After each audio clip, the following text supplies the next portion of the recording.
Siap, 1, 2, 3. Assalamualaikum warahmatullahi wabarakatuh. Selamat malam kepada para asisten laboratorium teknik industri lanjut semuanya. Perkenalkan nama saya Muhammad Arif Alkandiriu dengan NPM 304.2989 kelas 3D01 akan memberikan presentasi mengenai modul susulan atau modul pengulangan di praktikum perencanaan teknik industri 3 yaitu di modul Rocket Capacity Planning.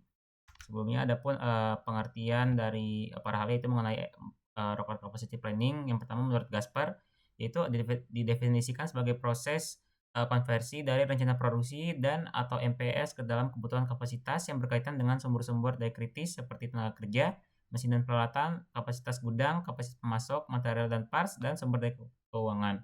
Sementara menurut Sinologa, RCCP adalah suatu proses analisis dan evaluasi kapasitas dari fasilitas produksi yang tersedia di lantai pabrik agar sesuai atau dapat mendukung jadwal induk produksi yang akan disusun.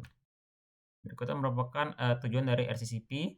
Adapun tujuan dari RCCP adalah untuk memverifikasi kapasitas di setiap stasiun kerja sekaligus untuk mengidentifikasi ketidakseimbangan kapasitas produksi seperti overloading dan overloading.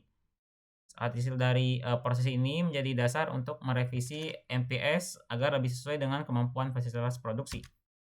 Adapun kelebihan dan kekurangan dari RCCP memiliki keunggulan dalam memberikan estimasi keunggulan kapasitas secara efisien, terutama dalam menghadapi ketidakpastian pada perencanaan produksi jangka menengah. Berikutnya merupakan kekurangan dari RCCP. Kekurangannya itu secara umum terletak pada tingkat ketelitian yang masih bersifat kasar atau tidak mendetail. Estimasi kapasitas yang dihasilkan belum mampu menggambarkan kondisi nyata secara rinci di setiap stasiun kerja, terutama jika data MPS yang digunakan tidak akurat. Next-nya, berikutnya merupakan langkah pelaksanaan dari RCCP. Yang pertama yaitu memperoleh informasi tentang rencana produksi dari MPS. Yang kedua memperoleh informasi tentang struktur produk dan waktu tunggu atau lead time. Ketiga menentukan bill of resource. Dan yang keempat menghitung kebutuhan sumber daya spesifik dan membuat laporan RCCP. Berikutnya merupakan metode penerapan dari RCCP sendiri. Ada 3 metode yaitu Capacity Planning Using Overall atau CPOF. Yang kedua ada metode BOLA atau Bill of Reliable Approach. Yang ketiga yaitu Resource Profile Approach atau RPA. Oke, kita lanjut ke bagian outputnya. Yang pertama ada output dari kapasitas dibutuhkan dengan warna. Saya akan berikut merupakan tabel dari kapasitas dibutuhkan dengan warna. Saya akan memberikan satu contoh perhitungan yaitu pada bagian mengukur. Cara adalah dengan mengalihkan target produksi dengan waktu baku bagian mengukur kapasitas dibutuhkan dengan warna. Seperti contoh di sini mengalihkan 1695 dengan waktu baku mengukur kapasitas dibutuhkan dengan warna. Dapatkan hasil sebesar 48,6465. Dan juga yang untuk periode kedua mengalihkan target produksi sebesar 1710 dengan waktu baku mengukur kapasitas dibutuhkan dengan warna sebesar 49,0770. Setelah perhitungan 12 periode dapatkan hasil sebesar 603,1592. Begitu juga yang untuk proses memotong target produksi dikalikan dengan waktu baku memotong kapasitas dibutuhkan dengan warna. Dapatkan hasil sebesar sekian. Dan juga untuk yang proses lain dikalikan dengan waktu baku menghaluskan, waktu baku merakit, waktu baku memernis, dan waktu baku mengemas. Dan berikutnya, tabel berikutnya merupakan kapasitas dibutuhkan tanpa warna.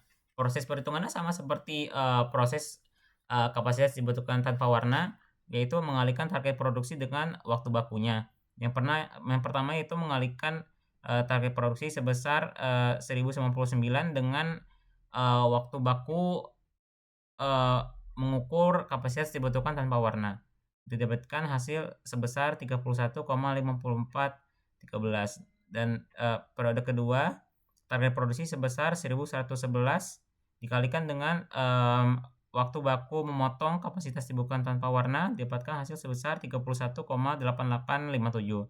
Setelah perhitungan 12 periode didapatkan total sebesar 351,6402. Dan begitu juga untuk yang metode lain seperti memotong, menghaluskan, merakit, memernis, dan mengemas dikalikan dengan waktu baku masing-masing. Oke, berikutnya merupakan perhitungan kapasitas tersedia.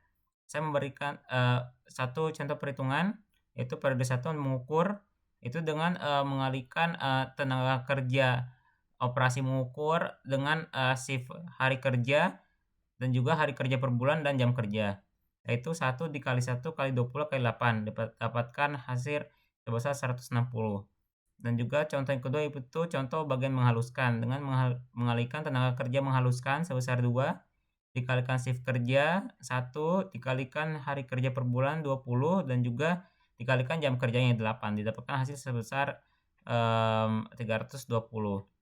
Dan setelah 12 periode didapatkan jumlahnya sebesar 1920. Oke, next. Berikutnya merupakan tabel rangkuman dari kapasitas yang dibutuhkan. Itu adapun yang dengan warna dan juga tanpa warna. Dengan warna dan tanpa warna itu dijumlah mendapatkan totalnya sekian. Dan ini merupakan tabel perbandingan dari kapasitas dibutuhkan dan kapasitas tersedia. Untuk mengukur sebesar sekian dan juga kapasitas tersedianya sekian. Dan berikutnya merupakan tabel dari jadwal induk produksi tervalidasi, yaitu didapatkan dengan warna sebesar sekian dengan satuan unit dan juga tanpa warna sebesar sekian dengan 1 unit, yaitu dijumlahkan dengan totalnya mendapatkan sebesar sekian. Dan yang terakhir yaitu grafik perbandingan kapasitas dibutuhkan dan kapasitas tersedia, yaitu dengan grafik yang warna biru menunjukkan kapasitas yang dibutuhkan dan yang warna oranye menunjukkan kapasitas tersedia. Oke, sekian presentasi dari saya, kurang lebihnya mohon maaf. Assalamualaikum warahmatullahi wabarakatuh.